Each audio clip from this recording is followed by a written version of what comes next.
저는 여러분의 기도와 또한 격려로 베트남 신학교의 신학교 강의를 잘 마치고 왔습니다. 모든 것이 하나님의 은혜였고 상투적인 말이 아니라 하나님의 인도하심이었다고 생각합니다. 자, 이제 오늘은 그 요나서의 네 번째 연속 설교입니다. 사실 우리가 지난 두 주일은 성찬식 설교 또한 부활주일이 있어서 요나서에 관한 설교를 하지를 못했죠. 그러다 보니까 요나서에 관한 기억이 가물가물 나지 않을 것인데, 생각해 보시면 여러분, 불순종했던 요나가 회개하고 이제 니느웨로 가서 하나님의 심판을 전했을 때 니느웨 백성이 크게 회개한 것과 회개한 니느웨 백성을 하나님께서 용서하시는 하나님에 대해서 살펴보았습니다.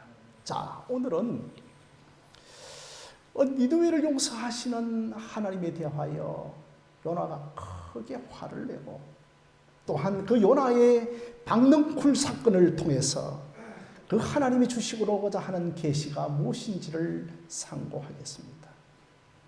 먼저 요나는 갑자기 하나님께 화를 내며 따지듯이 하나님께 항의성 질문을 가지고 기도합니다. 화를 낸 이유는 하나님께서는 니느웨 백성들을 심판하지 아니하시고 용서하시는 것 때문이었습니다. 요나는 하나님이 니느웨 백성들을 긍휼히 여기시는 것이 아주 싫어했습니다. 여러분, 제 친구 목사님 한 분 중에는 일본에 대한 반감이 아주 깊은 사람이 있습니다. 그래서 이분이 친원 초에 창원에 살았는데 이제 진해 벚꽃 축제를 보러 가다가 갑자기 그 진해의 벚꽃들이 일본 사람들이 심은 나무인 줄 알고 가는 것을 포기하였습니다. 그래서 그가 일본어 학과를 졸업하였음에도 불구하고 일본 선교에 대한 강한 반발심을 가지고 있었습니다. 여러분, 요나도 마찬가지였습니다. 아니, 저 북이스라엘을 멸망시킨 나라가 아수르이고 아수르의 수도가 니느웨이신데 그 성 사람들을 용서하시는 것이 아주 싫었던 것이었습니다. 그러니 요나는 하나님의 뜻보다는 민족적 이기주의에 빠져 있었습니다.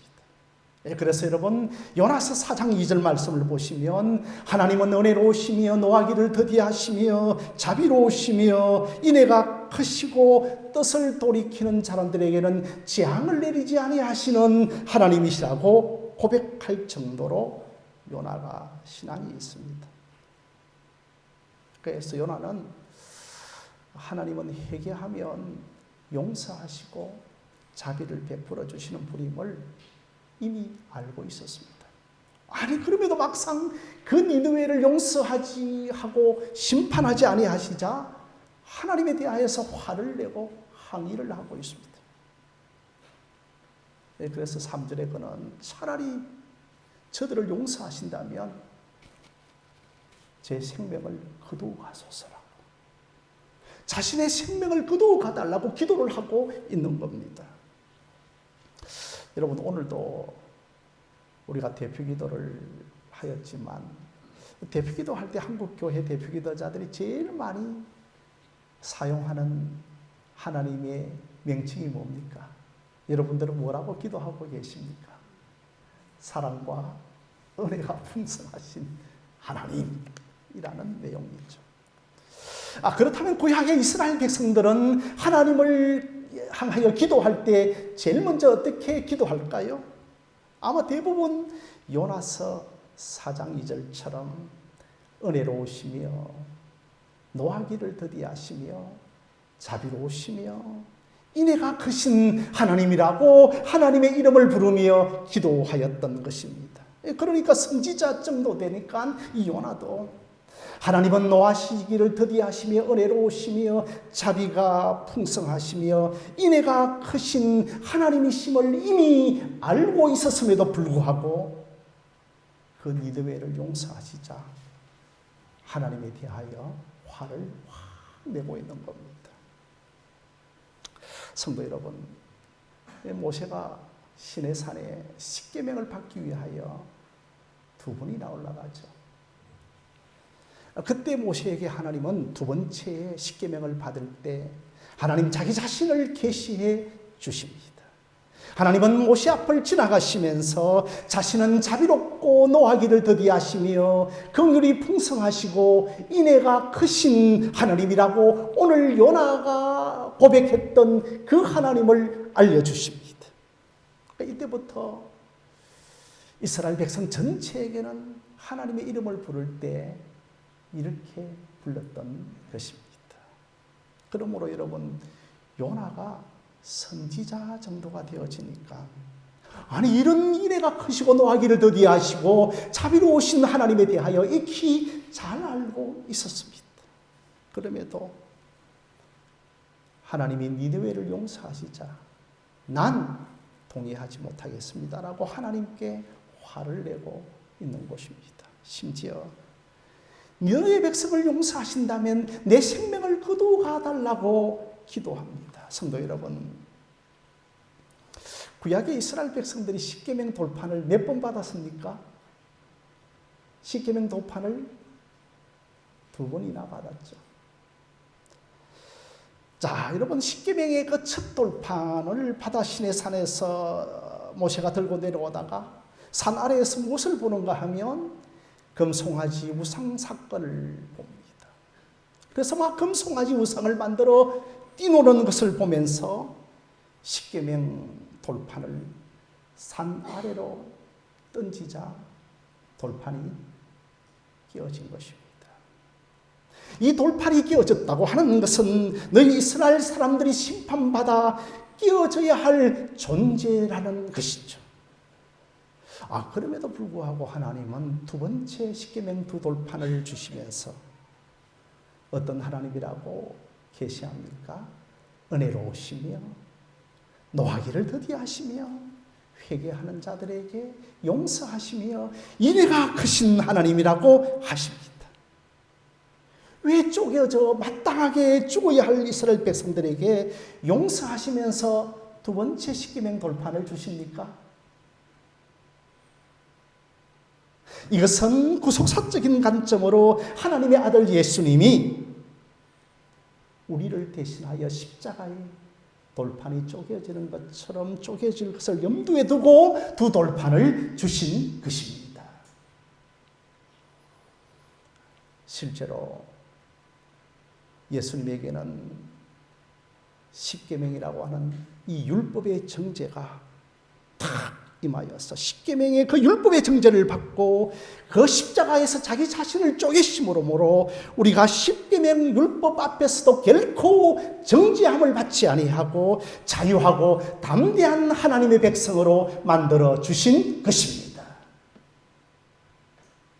이렇게 요나야, 너도 결국 쪼개어질 수밖에 없는 인생임에도 불구하고 이제 너가 어떻게 이스라엘 니느웨 사람들을 정죄하고 하나님께 화를 내고 있느냐라는 것입니다.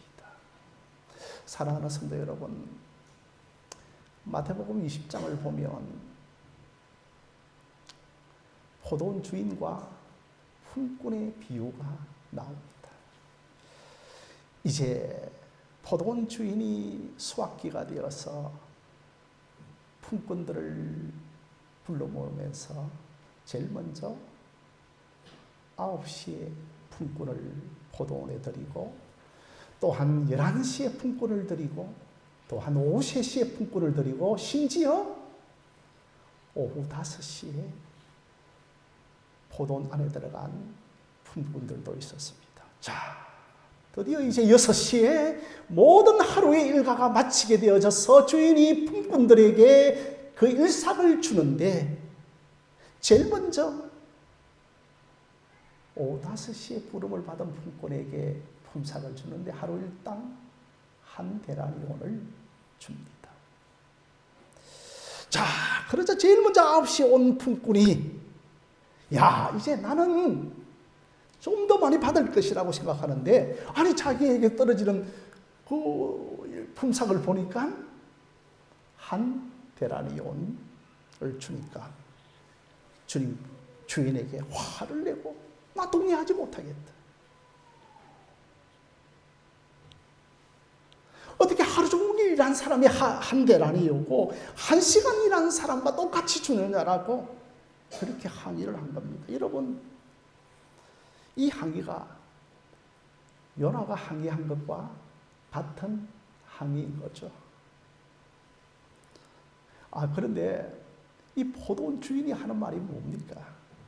친구야, 난 잘못한 것 없다. 나는 모든 사람에게 한 데나리온 주겠다고 약속하지 않았냐? 아니, 내 것을 가지고 내가 주는데 다 내 뜻이라고 그렇게 말을 합니다. 아침 9시에 포도원에 들어온 일꾼이 누굽니까? 요나와 같은 사람입니다. 오후 5시에 포도원에 들어온 일꾼이 누굽니까? 결객 사유가 너무나 많은 세리요 창녀들이요 니느의 백성들이고 또한 오늘 우리들입니다.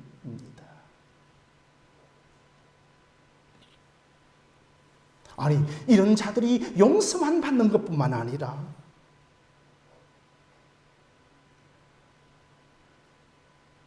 먼저 된 자들이 나중되어지고 나중된 자들이 먼저 되어진다고. 이런 자들이 세리요 창녀요 니느의 백성들이고 우리가 먼저 천국에 들어갔다고 하니까 항의도 할 법하지 않겠습니까?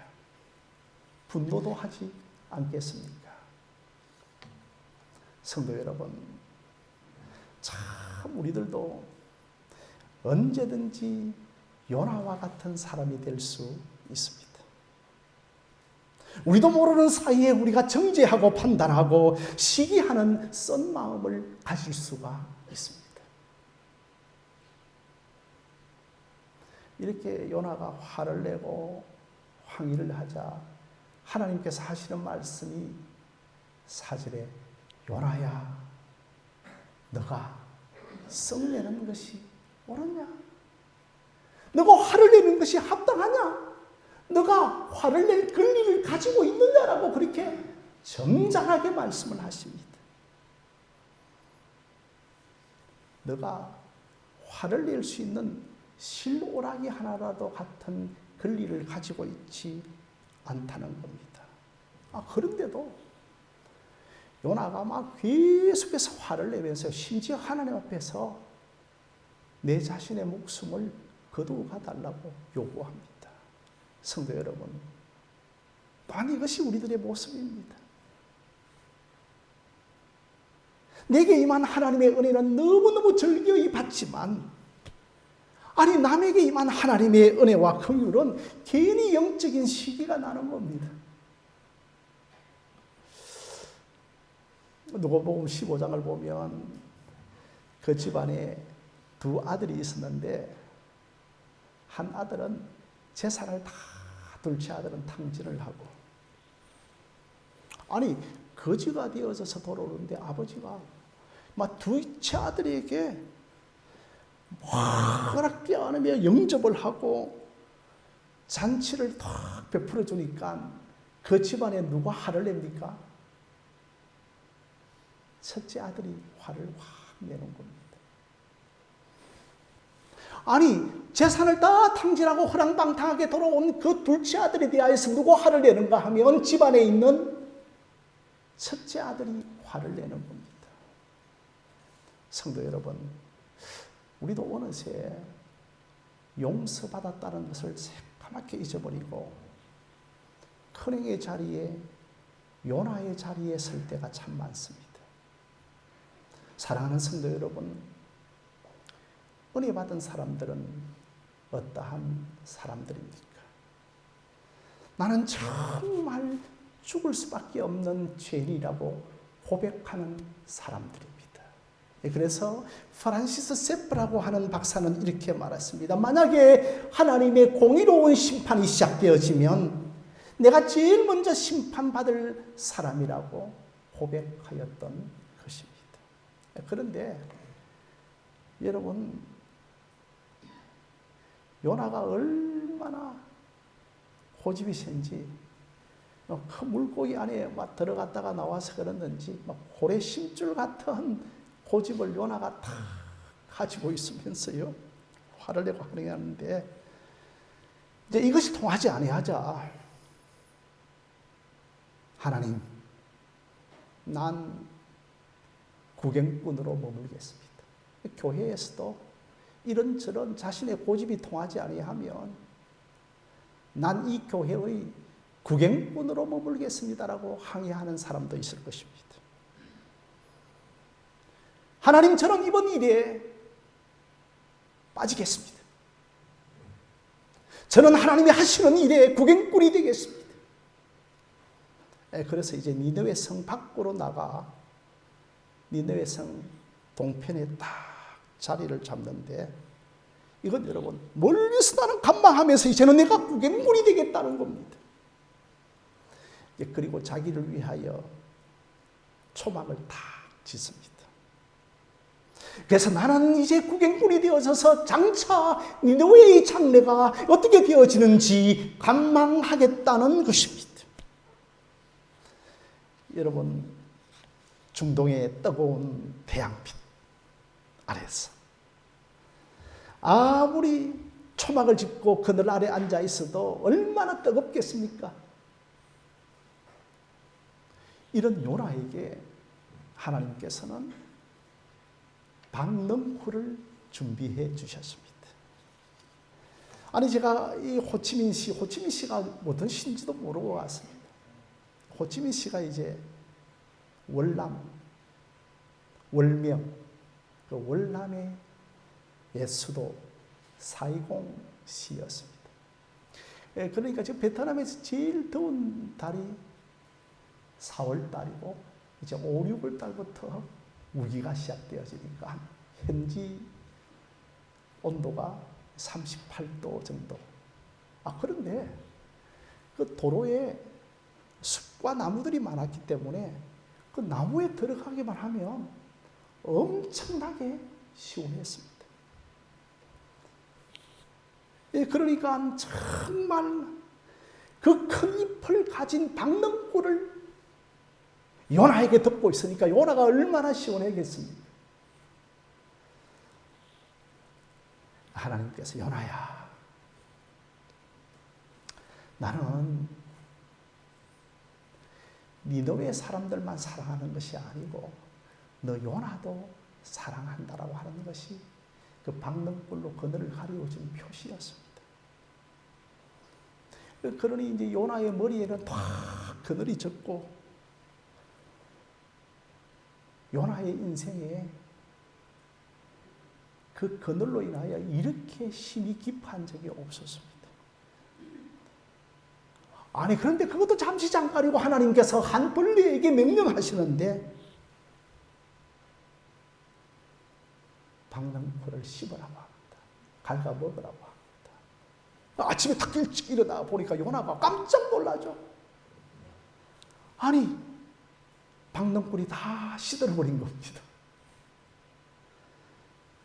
거기다가 하나님께서 동풍을 확 불게 합니다. 그러니 막 더운 바람이 불을 제키고 그늘은 없으니 얼마나 뜨거웠겠습니까? 요나가 막 미칠 것 같아서 요나가 다시 한번 하나님께 화를 확 내죠. 하나님, 사는 것보다 죽는 것이 더 낫겠습니다 라는 거죠. 성도 여러분, 요나가 왜 하나님께 화를 냅니까? 자기 자신을 시원케 해준 박넝쿨을 벌레로 갉아먹게 하였기 때문입니다.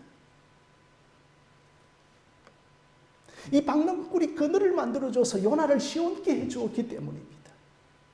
성도 여러분, 박넝쿨은 요나에게 아주 귀중한 것이었습니다. 우리들도 마찬가지입니다. 우리가 귀중히 여기는 박능불을 없애버리면 하나님께 매우 화를 냅니다. 내가 귀중히 여기는 것과 하나님이 귀중히 여기는 것이 다르기 때문입니다. 내가 지금까지 귀중히 여겼던 것은 박능불이었고 하나님이 귀중하게 여겼던 것은 12만 명의 니느웨의 영혼들이었기 때문입니다. 그렇게 무성하게 잎을 가지고 그늘을 만들어 주었던 박능불도 벌레 한 마리로 없어집니다. 우리가 그렇게 귀중하게 여기는 것들도 박능불에 불과합니다. 하룻밤 사이에 없어집니다. 그런데 우리는 이 박능불의 목숨을 걸고 오늘도 살아가고 있습니다. 저는 짧은 기간이었지만 선교지에 여러 사람들을 만나고 왔습니다. 앞 화면을 한번 보시면 여기에 이제 수업을 마치고 사진을 찍었는데 한 35명 정도 베트남 각지에서 일주일간 공부하려 달려온 사람들입니다. 이 가운데는 14시간에 걸쳐서 차를 타고 공부하기 위하여 온 사람도 있었습니다. 또 이 사람 가운데는 그 공산당이 다 알고 있기 때문에 검색에 걸려서 그들에게 오토바이 운전 면허증이 취소된 사람도 있습니다. 그리고 또한 여기에 통역을 하는 그 자매님은 할아버지가 예수 믿는 것 때문에 순교를 당했습니다. 이들의 마음속에는 박능불에 있지 아니하고 공통적으로 하나님께 가 있습니다. 한 번 더 사진을 보시면 얼마나 예배 전에 수업 전에 간절하게 기도하고 있는지.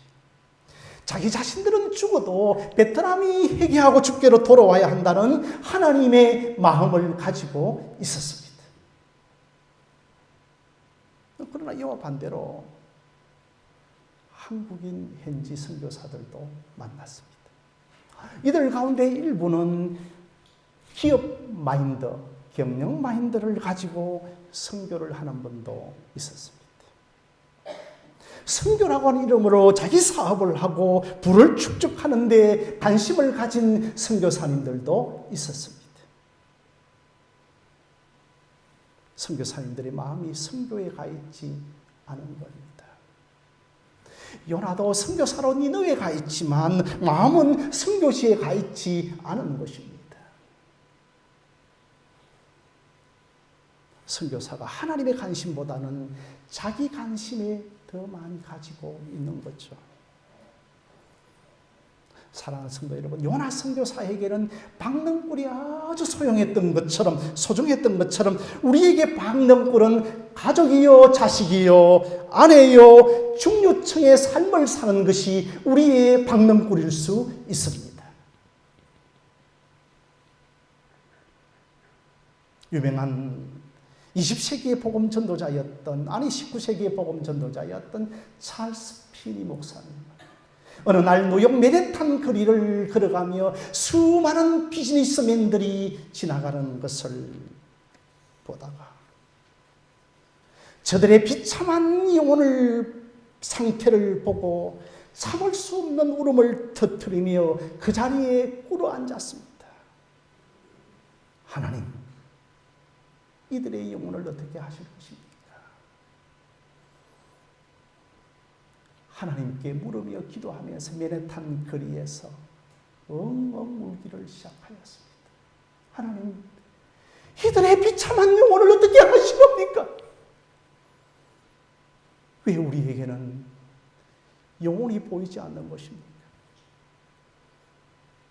박능불이 우리의 눈을 가리고 있기 때문입니다.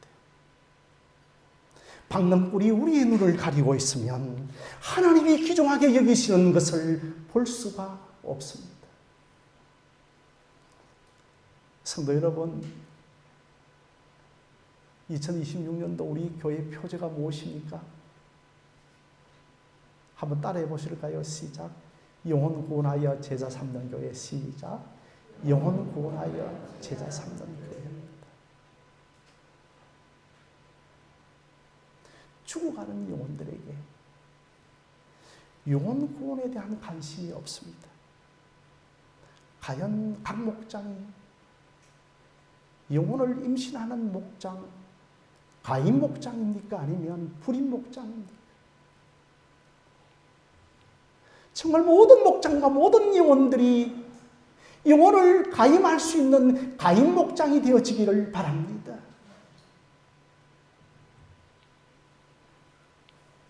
그러기 위해서는 우리의 박능불을 내려놓아야 합니다. 그렇게 하지 않으면 우리의 박능불을 산산조각이 나게 하고 갉아먹게 하십니다. 그렇게 하심으로 우리가 가장 귀하게 여기는 것을 그때서야 눈을 열어 보게 해 주시는 것입니다. 내 건강을 위하여 지금까지 얼마나 많이 단련하였습니까?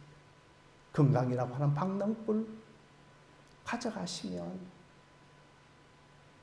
갉아먹으면 아무것도 아닙니다. 재산이라고 하는 박능불, 지식이라고 하는 박능불, 가정이라고 하는 박능불, 자식이라고 하는 박능불, 다 내가 지킬 수 없는 것입니다. 건강, 재산, 자식, 내 능력 밖의 것입니다. 아무리 내가 지키고 싶어 하더라도 하나님의 한순간의 벌리를 통하여 갉아먹게 하시면 다 놓칠 수밖에 없는 것들입니다. 우리의 목숨까지도 마찬가지입니다. 그러나 잃어버릴 수 없는 것이 있습니다. 우리 안에 우리 주 예수 그리스도이십니다. 이건 여러분, 벌레가 갉아먹지 못하는 겁니다. 베트남에도, 캄보디아의 khmer 루즈에 의해서 200만 명이 죽었다고 하지만, 베트남에도 예수 믿는 것 때문에 얼마나 많은 사람들이 순교를 당했는지 모릅니다. 이들은 예수 때문에 박능불을 내려놓았던 사람들입니다. 우리들도 언젠가는 하나님이 원하시면 나의 의지와 상관없이 박능불을 내려놓아야 합니다. 박능불을 내려놓게 하기 전에 내 생명, 내 가족, 내 재산, 내 인생을 하나님께 드릴 수 있는 여러분들이 되어지시기를 바랍니다. 하나님, 기도합니다. 마른 막대기와 같은 내 인생에 하나님의 불을 붙여주셔서 내 인생이 하나님을 향하여 타오를 수 있게 하여 주시고, 내 인생은 당신의 것이오니 당신을 위하여 소모되는 인생이 되게 하여 주시옵소서. 하나님, 저는 오래 살기를 원치 않습니다. 그러나 예수님처럼 하나님의 마음으로 가득 차기를 원합니다. 이런 여러분들이 되어지시기를 바랍니다. 마지막으로는 이 요나가 자기 중심적인 선교를 하였습니다. 사랑하는 성도 여러분, 죄란 무엇입니까? 죄를 어떻게 정의할 수가 있겠습니까? 죄란 무엇인가? 자기중심성입니다. 아담과 하와가 선악과를 따먹은 죄를 범한 것도 철저하게 자기중심성이었습니다.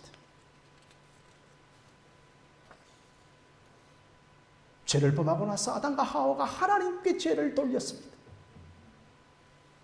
자기중심적인 해석, 요나의 자기중심적인 선교, 교회에서도 자기중심적인 사역, 우리의 자기중심성의 신앙생활이 죄입니다.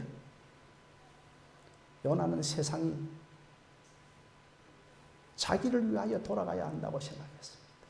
교회도 자기를 위하여 돌아가야 되고 가정도 자기를 위하여 돌아가야 한다고 생각했습니다. 그러니까 여러분 이렇게 해서 이제 요나서의 4장이 끝을 맺고 있는데, 아니 요나가 앞으로 어떻게 되었더라고 하는 결론 없이 끝을 맺고 있습니다. 그러나 저는 확신하건대 요나가 그 자기중심성에서 하나님 중심성으로 바뀌어질 줄로 믿습니다. 성령 하나님께서 우리에게 은혜를 베풀어 주셔서 요나와 같은 우리를 보게 해 주시기를 원합니다. 이제 우리의 인생이 방능불에 헌신하는 것이 아니라 하나님께 헌신하는 여러분들이 되어지시기를 바랍니다. 우리가 이런 헌신으로 주님 앞에 설 수 있다면 가족 구원,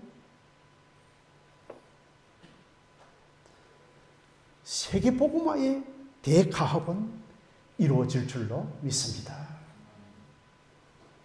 주님은 결코 이런 헌신을 하는 사람들을 결코 방치하지 아니하실 것입니다. 방랑불을 내려놓고 우리 주 예수 그리스도에게 헌신하는 저와 여러분들이 되어지시기를 주님의 이름으로 간절히 축원드립니다.